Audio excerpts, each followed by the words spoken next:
water skiers, and then there are champions. The great ones never leave a sport alone. There's always something new to do. That's the challenge of the pro. And this is the place the water ski pros call home, Cypress Gardens. They did the first four-man ramp flip.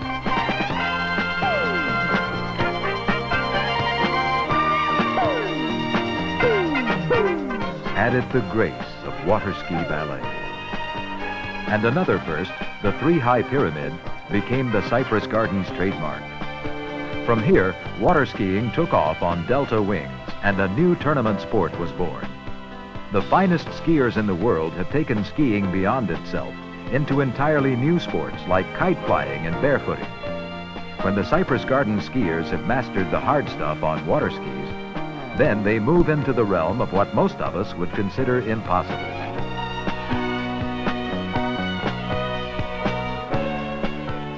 We're about to meet 6 of those skiers and explore a challenge that they undertook.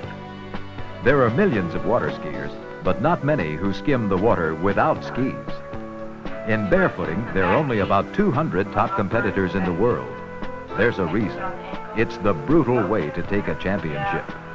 But that's what Lisa and Betty and 4 others decided to go for. Good morning, guys. Morning, guys. You guys seen Mark and TJ yet? No, I haven't seen anybody yet. Morning, guys. All right, we got money, you guys say that. What do you mean? Late as usual. What time are we supposed to be here? Beamer and Sally here yet? 6:30. It's 6:30. All right. Boy, did you see that water out there this morning? The land is calm, man. It's hot.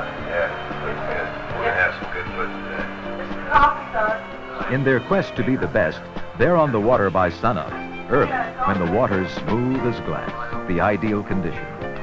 They practice again between and after the 4 demanding ski shows they do each day.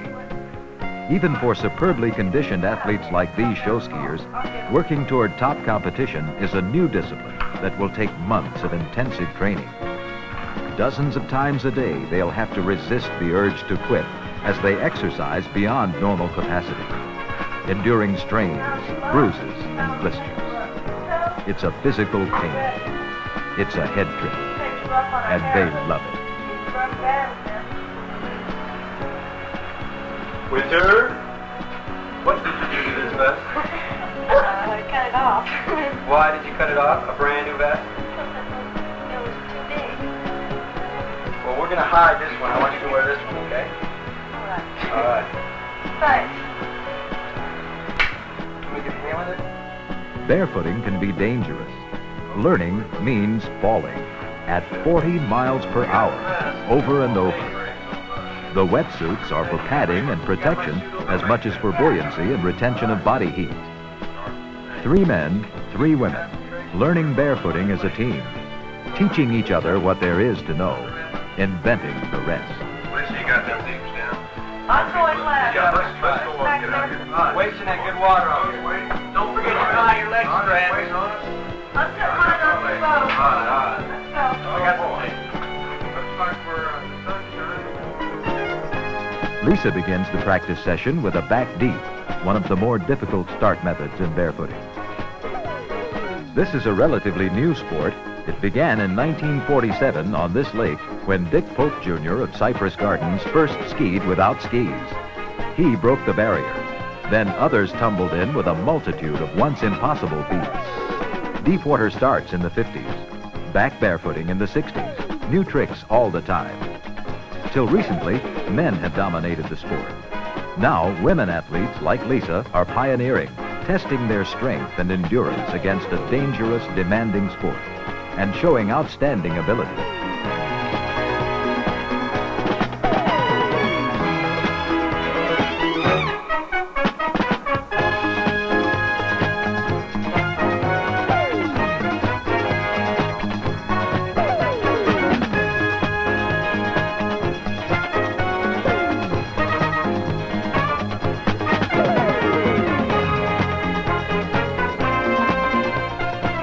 Unlike water skiing, there's no coasting on top of the water. The barefooter digs a few inches of foot in the water. There's more push on the legs, more pull on the arms. Muscles are tense. This'll get you moving at 7 a.m. Fall in, Mark. It's your turn. When he takes a turn, he doesn't mess around. Then a big turn, a front to back, one of barefooting's power moves, requiring tremendous strength and perfect balance.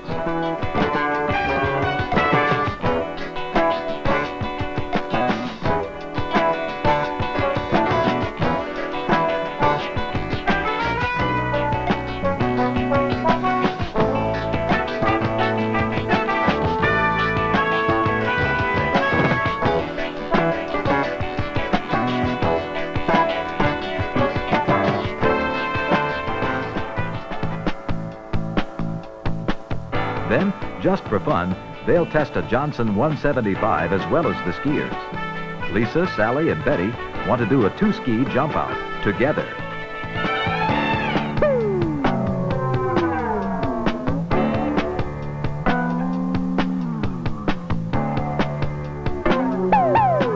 This may take a while. In barefooting, there's no time to set for a fall. At 40 miles per hour, the impact is roughly equivalent to jumping off a 3-meter high dive and landing flat. But it looks so good when it finally clicks.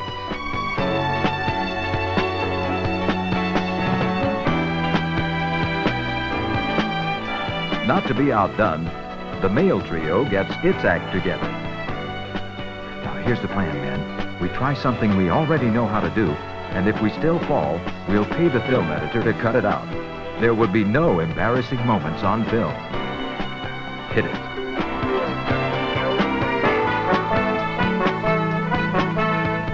Back deep to back barefoot. Then back to front. TJ, Rob, and Mark. Skill. Pure skill. And a lot of ham. Even the hamming isn't as easy as it looks. This takes stamina and years of practice.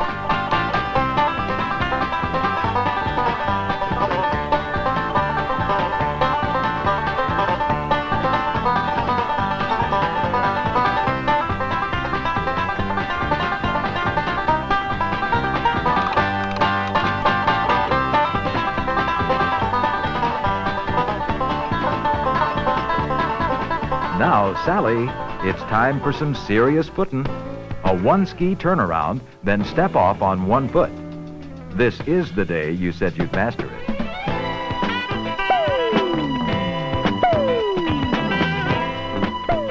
And she tries, till she's aching and exhausted, and simply can't try again. Then, she'll try one more time. A champ. You beat it. Master it. Practice it. For months, over and over, till you perfect it. Then, go for it. The sport's becoming yours, and there are championships to go out and win. First the regionals, then nationals, and the world title. Here's where you find out if all the work pays off.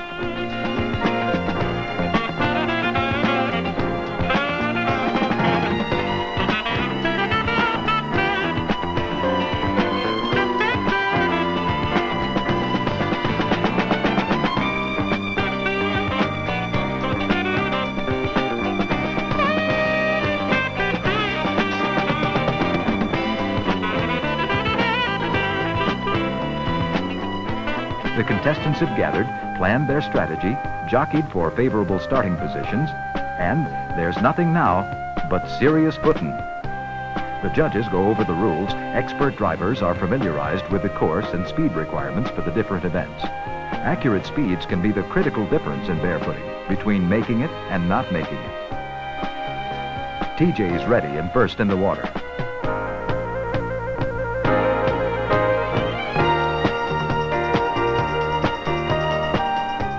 Back deep water start and up on one foot. Then a back toe hold. Judges log points for each maneuver accomplished within the allotted time. Difficulty and execution determine the score awarded. Then a back to front.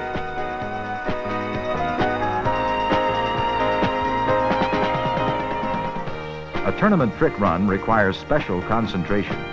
When body and mind are totally focused on the job at hand and nothing more, Then things happen right.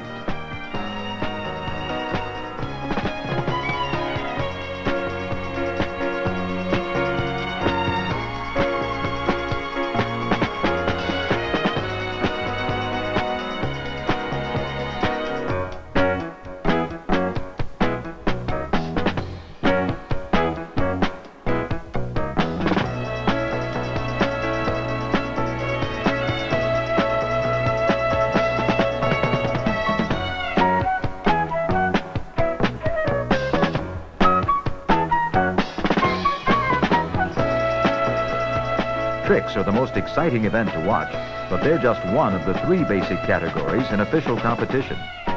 Contestants are also judged on starts and endurance. As the sport of barefooting grows, each meet draws a larger and more turned-on bunch of spectators and competitors.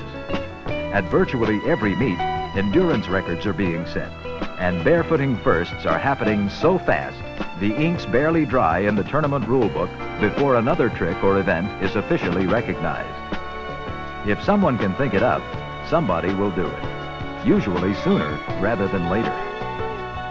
The home team's already thinking of that 3-high Cypress Gardens pyramid on bare feet. But that's the future. Today, attention's focused on what's been mastered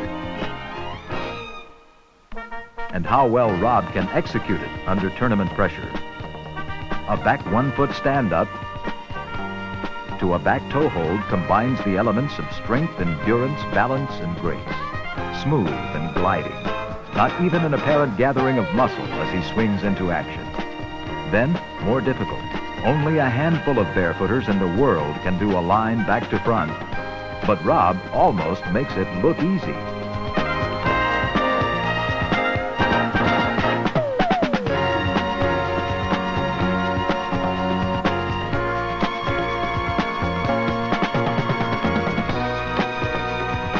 He works up from the front to back and back to front to a full 360-degree barefoot turn.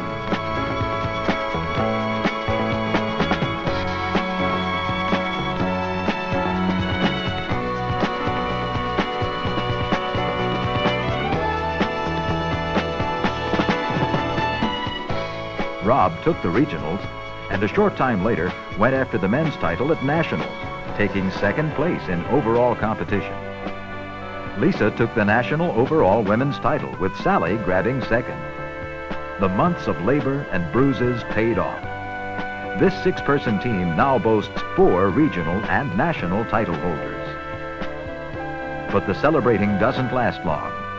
There are world titles to go for, and a lake that's still as glass at 6:30 in the morning. That's the challenge of the champ.